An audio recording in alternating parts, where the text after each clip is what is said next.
Hi everyone. Welcome to our channel. Abu Dhabi నగరంలో దేవీ నవరాత్రుల సందర్భంగా ఈరోజు అమ్మవారికి ఎంతో ఇష్టమైన బెల్లం అన్నం చూపించబోతున్నానండి. దీన్నే గుడాన్నం అని కూడా అంటారు. ఈ వీడియో నచ్చితే లైక్ చేసి మన ఛానల్ సబ్స్క్రైబ్ చేసుకోండి. ఇంకా లేట్ చేయకుండా గుడాన్నాన్ని ఇంట్లోనే ఈజీగా టేస్టీగా ఎలా తయారు చేసుకోవాలో చూద్దాం. నేను ఈజీగా అయిపోద్దని కుక్కర్లో చేస్తున్నానండి. గిన్నెలో కూడా చేసుకోవచ్చు. కుక్కర్లో 1 కప్పు బియ్యం వేసుకోవాలి. ఈ బియ్యం వెయిట్‌లో వచ్చేసి 200 గ్రామ్స్ అండి. బియ్యాన్ని 2, 3 సార్లు శుభ్రంగా కడుక్కొని 1 కప్పు బియ్యానికి 3 కప్పులు నీళ్లు వేసుకోవాలి.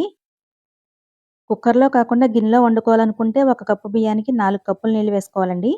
ఈ ప్రసాదానికి అన్నం కొంచెం మెత్తగా ఉండాలి. అందుకే నీళ్లు కొంచెం ఎక్కువ వేసుకోవాలి. టైం ఉంటే బియ్యాన్ని ఒక అరగంట సేపు నానబెట్టుకోండి. నానిన తర్వాత కుక్కర్ మీద మూత పెట్టేసి మీడియం ఫ్లేమ్‌లో 4 విజిల్స్ వచ్చే వరకు ఉడికించుకొని స్టవ్ ఆఫ్ చేసేసుకోవాలి.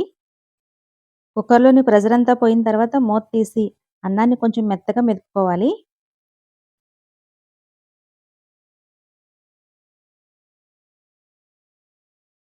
మనం బియ్యంలో నీళ్లు ఎక్కువ వేసుకున్నాం కాబట్టి అన్నం మెత్తగానే ఉడికిపోతుంది. ఒకసారి కలుపుకొని ఈ అన్నాన్ని కాసేపు పక్కన పెట్టుకొని ఇప్పుడు బెల్లాన్ని కరిగించుకుందాం. బెల్లం కరిగించుకోవడానికి గిన్నెని గాని, సాస్‌పాన్‌ని గాని తీసుకొని అందులో 1 కప్పు బియ్యానికి అదే కప్పుతో 2 కప్పులు బెల్లం వేసుకుంటే స్వీట్ కరెక్ట్‌గా సరిపోతుందండి.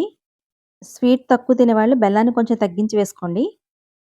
2 కప్పులు నీళ్లు కూడా వేసుకొని స్టవ్ మీద పెట్టి ఈ బెల్లాన్ని కరిగించుకోవాలి. స్టవ్‌ని లో ఫ్లేమ్‌లో పెట్టుకొని బెల్లాన్ని కరిగించుకోవాలి. బెల్లం కరిగితే సరిపోతుందండి. పాకమేమి రావాల్సిన అవసరం లేదు.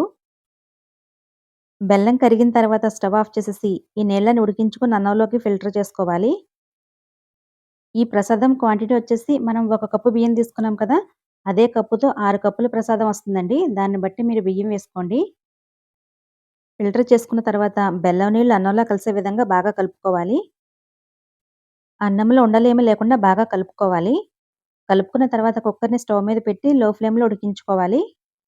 అన్నం ఇలా ఉడుకుతున్నప్పుడు హాఫ్ కప్పు ఎండు కొబ్బరి తురుము వేసుకోవాలి. ఎండు కొబ్బరి లేకపోతే పచ్చి కొబ్బరిని నెయ్యిలో వేయించి కూడా వేసుకోవచ్చు. కొబ్బరి వేసుకోవడం ఇష్టం లేకపోతే స్కిప్ చేసేసేయండి. మధ్య మధ్యలో కలుపుకుంటూ అన్నాన్ని లో ఫ్లేమ్‌లో ఉడికించుకోవాలి.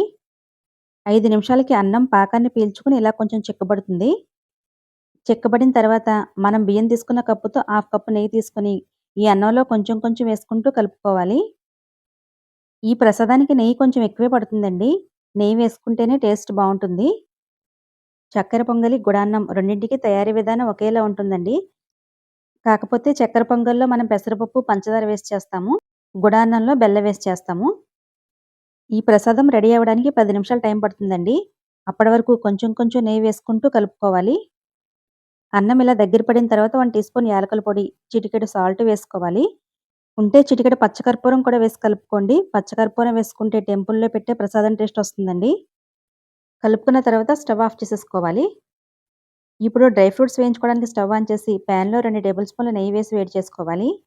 నెయ్యి కొంచెం వేడైన తర్వాత కొంచెం జీడిపప్పు వేసి వేయించుకోవాలి. ఫ్లేమ్‌ని లో ఫ్లేమ్‌లో పెట్టుకొని వేయించుకోండి. ఇవి కొంచెం వేగిన తర్వాత కొంచెం కిస్మిస్ వేసి వేయించుకోవాలి. కిస్మిస్ కూడా వేగిపోయిన తర్వాత స్టవ్ ఆఫ్ చేసేసి గుడాన్నంలో వేసి కలుపుకోవాలి. మీకిష్టమైతే ఇప్పుడు ఇందులో ఒక అరటిపండుని ముక్కలు చేసి వేసుకొని కూడా కలుపుకోవచ్చు. ఇంతేనండి, అమ్మవారికి ఎంతో ఇష్టమైన గుడాన్నం రెడీ అయిపోయింది. ఈ గుడాన్నాన్ని మధుర మీనాక్షి టెంపుల్‌లో మీనాక్షి అమ్మవారికి నైవేద్యంగా సమర్పిస్తుంటారండి. ఈ ప్రసాదం రెసిపీ నచ్చితే మీరు కూడా ఒకసారి తప్పకుండా ట్రై చేయండి. ఈ వీడియో నచ్చితే లైక్ చేసి మన ఛానల్ సబ్స్క్రైబ్ చేసుకోండి. Thank you for watching.